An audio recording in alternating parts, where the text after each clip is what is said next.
Hey guys, this is Akmal Khan and welcome to our new video. आज की इस video में हम पढ़ने वाले हैं आपका बिजनेस स्टैटिक्स। हमारा दूसरा चैप्टर है। फर्स्ट चैप्टर ऑलरेडी हमने कवर कर लिया है, आपका एक्सरसाइज का अलग वीडियो बनाया गया है एंड थ्योरी का आपका अलग वीडियो। तो इसी तरह से हम दूसरे चैप्टर पर बढ़ते हैं। दूसरे चैप्टर का नाम है इंट्रोडक्शन टू स्टैटिक्स। स्टैटिक्स का आपको इंट्रोडक्शन देना है। इसमें 4 टॉपिक्स हैं आपके पास। पहला टॉपिक आपका है मीनिंग, दूसरा है स्कोप, तीसरा इंपॉर्टेंस एंड लिमिटेशन आपका चौथा टॉपिक है। 4 टॉपिक पढ़ने के बाद आपका ये कवर हो जाएगा दूसरा चैप्टर। इसके अगले वीडियो में हम आपका एक्सरसाइज लेकर आने वाले हैं। तो पहले जानते हैं कि स्टैटिक्स क्या है। अगर आप अपने शब्दों में कहें तो स्टैटिक्स मतलब होता है न्यूमेरिकल डाटा एंड स्टैटिक्स मतलब होता है गणना करना। स्टैटिक्स क्या है? आपका सांख्यिकी है। तो आंकड़ों का गणना करना ही आपका कहलाता है स्टैटिक्स। तो आइए थोड़े डेप्थ की ओर बढ़ते हैं। कुछ सांख्यिकीविद हैं जो स्टैटिक्स के बारे में क्या कहते हैं। तो ब्रॉडली एक सांख्यिकीविद है, कहते हैं speaking the word statics means, जो वर्ड स्टैटिक्स है इसका मतलब क्या होता है। इन्होंने कहा कि स्टैटिकल डाटा ये है, एक सांख्यिकीय डाटा है। दूसरा इन्होंने कहा कि स्टैटिकल मेथड है जिससे हम सांख्यिकी को ज्ञात करते हैं, एक तरीके का मेथड है। और साइंस ऑफ स्टैटिक्स, ये विज्ञान है किसका? स्टैटिक्स का। स्टैटिक्स जो है ये plural of the word statics, ये जो स्टैटिक वर्ड है इसका ये प्लूरल है। आगे पढ़ेंगे आप तो आपको मिलेगा कि जो कंप्यूट होता है, हम जिसकी गणना करते हैं statics by statics from statics, जो स्टैटिक्स होता है ये स्टैटिक्स से स्टैटिक्स के द्वारा ज्ञात किया जाता है। इसलिए यहाँ लिखा गया है plural of the word statics. यहाँ लिखा गया है आपका कि साइंस ऑफ स्टैटिक्स, ये स्टैटिक्स का विज्ञान है। तो आपको क्लियर हो जाएगा।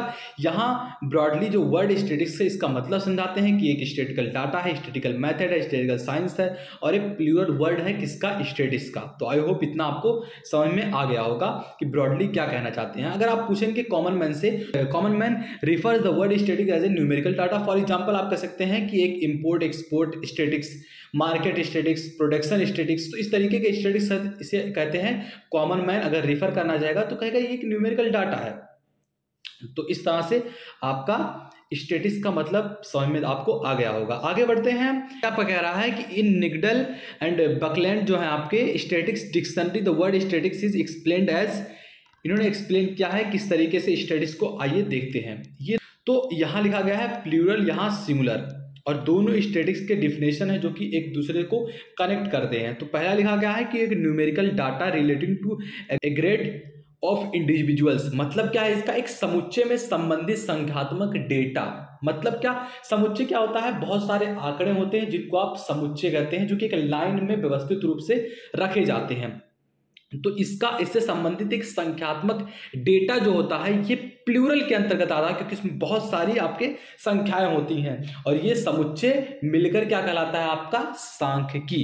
ये स्टैटिक्स यहाँ जुड़ा आपका। आगे जो सिंगुलर स्टैटिक्स में क्या लिखा गया है कि the science of collecting, analysing and interpreting such data. मतलब क्या? वो इस तरह के जो डाटा होते हैं जो यहाँ दिया गया है, इस तरह का डाटा, इनका विश्लेषण करना और इनके बारे में और व्याख्या करना और गणना करना इज कॉल्ड स्टैटिक्स। तो ये जो स्टैटिक्स का मतलब है इस पर डिपेंड करता है। इसमें बहुत सारे नंबर्स होते हैं, इसलिए ये प्लूरल डाटा है आपका।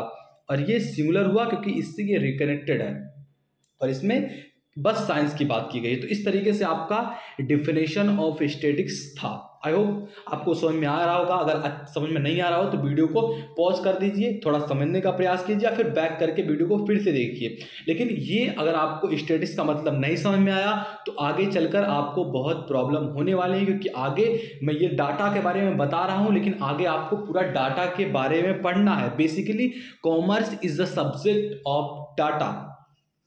आप डाटा से अगर भागेंगे तो कॉमर्स में आपका कुछ नहीं होने वाला है, बीकॉम में आपका कुछ नहीं होने वाला है, एमबीए करेंगे आगे आप जो भी करना चाहेंगे, इसमें आपको डाटा को समझना बहुत जरूरी होगा। तो आगे बढ़ते हैं। इन 3 मीनिंग ऑफ वर्ड स्टैटिक्स, 3 मतलब स्टैटिक्स एंड आर कंटेंट किए गए हैं। कंटेंट मतलब होता है निहित, शामिल।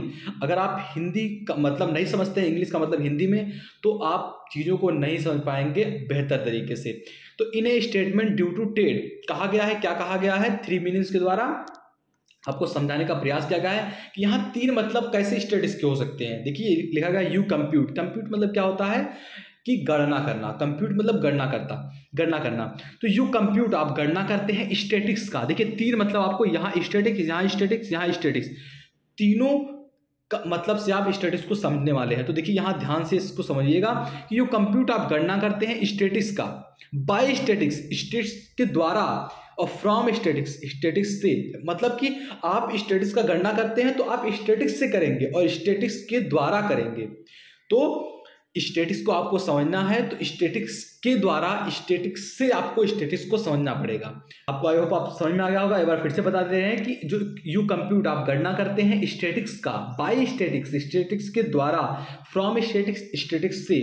अगर आपको स्टैटिक्स समझना है तो स्टैटिक्स के द्वारा समझिए और स्टैटिक्स से समझिए, मतलब आपको स्टैटिक्स आना चाहिए, फिर आप स्टैटिक्स से स्टैटिक्स को सीख सकते हैं, स्टैटिक्स को आप विकसित कर सकते हैं, स्टैटिक्स के बारे में एक्सप्लोरेशन कर सकते हैं। तो आई होप ये लाइन आपको अच्छे समझ में अब आ गया होगा। अब बेसिकली कहा जाए तो a function of sample values is called statistics. आगे हम पढ़ने वाले हैं scope of statistics. Scope of statistics, statistics के कितने दायरे हैं वो जानने वाले हैं। तो in initial days the scope of studies was limited, but now it is the scope of statistics is so vast and ever expanding that it is difficult to define it. मतलब पुराने दिनों में जो स्कोप था statics का वो बहुत ही limited था, बट आज के दिनों में इतना ये वास्ट हो चुका है, इतना फैल चुका है ये कि इसे डिफाइन करना भी डिफिकल्ट है।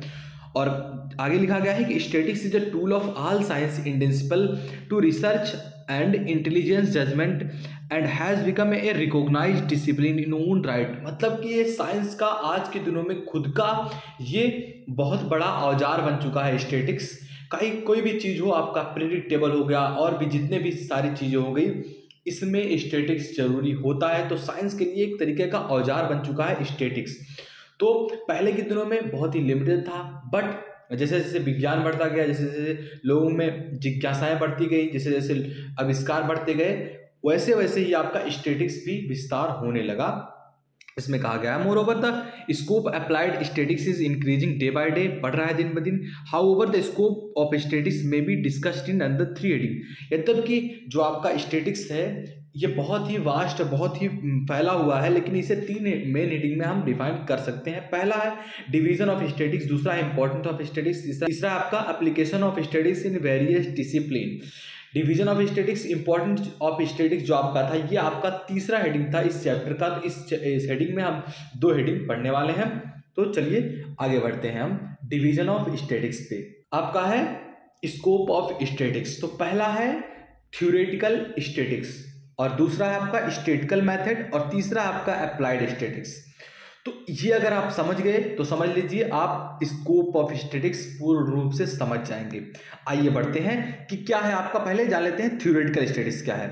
तो आपका थ्योरेटिकल स्टैटिक्स क्या है, mathematical theory which is basis on the science of the statics is called theoretical statics. मतलब क्या हुआ इसका कि जो गणितीय सिद्धांत है जो सांख्यिकी के विज्ञान पर आधारित है, सैद्धांतिक सांख्यिकी कहलाता है। थ्योरेटिकल मतलब क्या होता है आपका सैद्धांतिक, और साइंस स्टैटिक्स मतलब आपका सांख्यिकी। तो जो थ्योरेटिकल स्टैटिक्स होता है ये क्या होता है, गणितीय सिद्धांत है एक प्रकार का ये, जो कि सांख्यिकी के विज्ञान में आधारित है, सांख्यिकी के विज्ञान पर आधारित है। इसे ही सैद्धांतिक सांख्यिकी कहते हैं। इसमें प्रोबेबिलिटीज बहुत सारी आती हैं, क्योंकि ये किस पर आधारित है, विज्ञान पर, और विज्ञान में बहुत सारे अपवाद होते हैं, बहुत सारी चीज़ें गलत होती हैं, फिर उसको सही करते हैं। अगर आप इसमें तालिका बनाकर या आप इसमें स्टैटिक्स बनाकर भी करते हैं तो प्रोबेबिलिटीज होती है, इसलिए ये प्रोबेबिलिटी इसके अंतर्गत आता है। दूसरा है आपका स्टैटिकल मेथड। स्टैटिकल मतलब क्या होता है आपका सांख्यिकीय, मेथड मतलब क्या होता है तरीका। सांख्यिकीय तरीका क्या है पहले जान लेते हैं इसका डेफिनेशन। तो statistical method, there are various method of science of statistics which are used to analysis the collection data to obtain proper result in any field. आप किसी भी फील्ड में प्रॉपर रिजल्ट को कैसे ज्ञात करें, ये हेडिंग के हम अंतर्गत जानने वाले हैं। तो आइए देखते हैं क्या क्या लिखा गया है। पहला आपका इसमें है कलेक्शन, आप चीजों को कलेक्ट करेंगे, जोड़ेंगे। उसके बाद आपका क्लासिफिकेशन, चीजों का बंटवारा करेंगे। कोई आपके पास बहुत सारे आंकड़े हैं उनको कलेक्ट करेंगे, फिर क्लासिफिकेशन करेंगे मतलब इसका बंटवारा करेंगे। फिर आपका टैब्यूलेशन होगा। टैब्यूलेशन को हिंदी में कहते हैं आप तालिका बनाना, मतलब कि नंबर वाइज आप तालिका में बनाते जाएंगे। पहले कलेक्ट करेंगे, क्लासिफिकेशन करेंगे, फिर टैब्यूलेशन करेंगे। इसके बाद आपका अब प्रेजेंटेशन करेंगे। प्रेजेंटेशन मतलब क्या होता है? प्रस्तुतिकरण। कि इसका सारा चीज़ आपने कर लिया, तालिका बना लिया, इसके बाद आप प्रस्तुतिकरण करेंगे।